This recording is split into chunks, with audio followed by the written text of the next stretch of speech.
مطلب بچی کے ساتھ بچی کو اس کے سامنے گرفتار کیا، اس کی بیوی قید کے دوران ان کی وفات ہو گئی، تو ان کے پاس اب سنانے کے لیے کتنی سٹوری ہیں.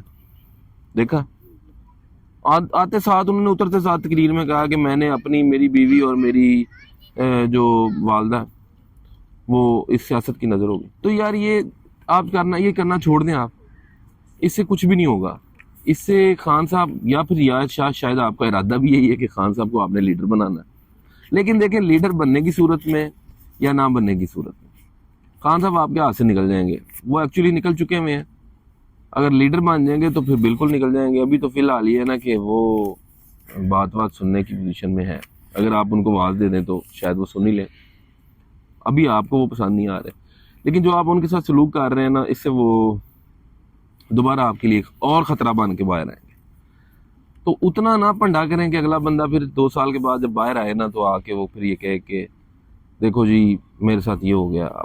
پھر آپ خود ان چیزوں کو انڈو کریں، جس طرح آل عزیزیہ والے ریفرنس میں آپ کر رہے ہیں، جس طرح ایون فیلڈ والے ریفرنس کے اندر آپ کر رہے ہیں. نیب کی ٹیم پیش ہو. اب نیب کس کو سب کو پتا ہے نا اس بات کا کہ نیب کیا ہے، نیب کون ہے.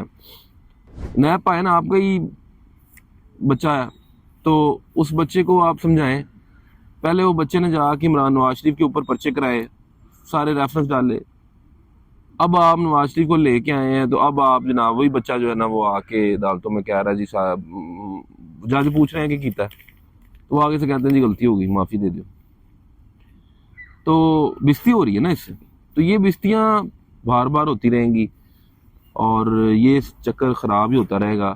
میرا خیال ہے کہ سارے دوستوں کو، ہم سب کو جس بات کے اوپر سب سے زیادہ فکر مند ہونا چاہیے وہ یہ ہے کہ کیا 2023 کے الیکشن، 24 کے الیکشن، 8 فروری 2024 کے جو الیکشن ہے کیا وہ شفاف ہو سکیں گے.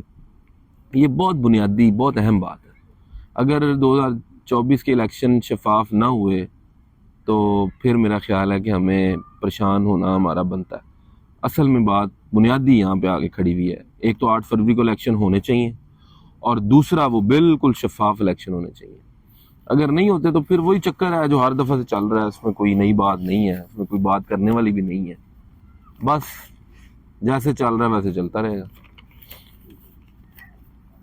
اچھا جی، ایک اور جو بات ہم نے آج کرنی ہے وہ ہے پنجابی اور سرائکی کا مسئلہ.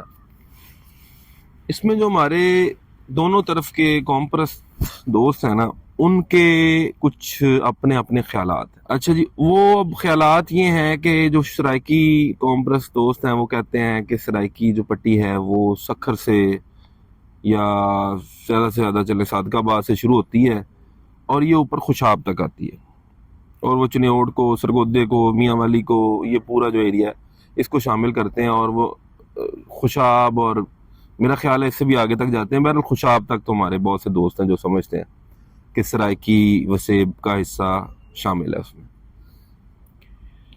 دوسری طرف جناب ہمارے جو پنجاب کے دوست ہیں، جو پنجابی قوم پرست دوست ہیں، ان کا یہ خیال ہے کہ پنجاب جو ہے وہ رحیم یار خان تک ہے.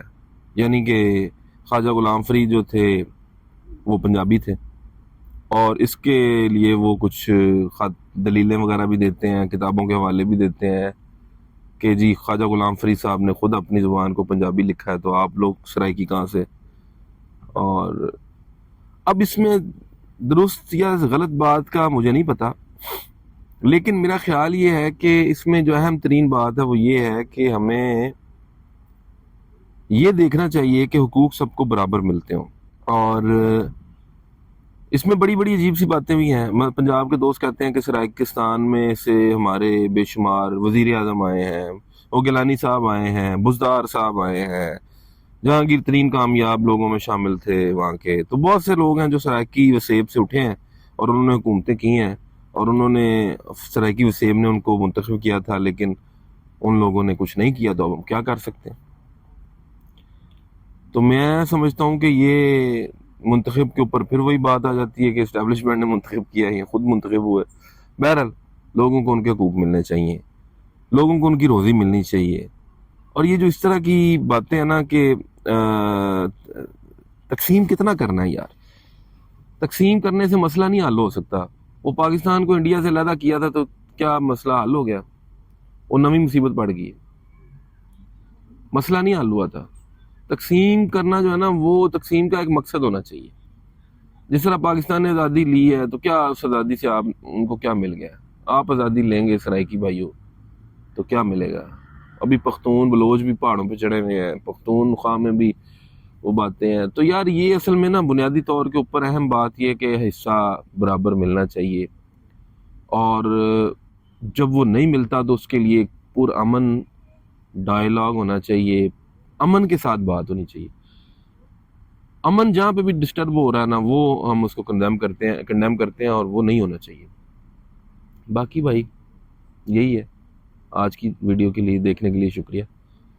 بے رب سی باتیں تھیں، لیکن یہ ہے کہ یہ باتیں میرے ذہن میں چل رہی تھیں، میں سوچ رہا تھا کہ آپ کو کنوے کیا جائے. بہت شکریہ. پھر ہوتی ہے ملاقات.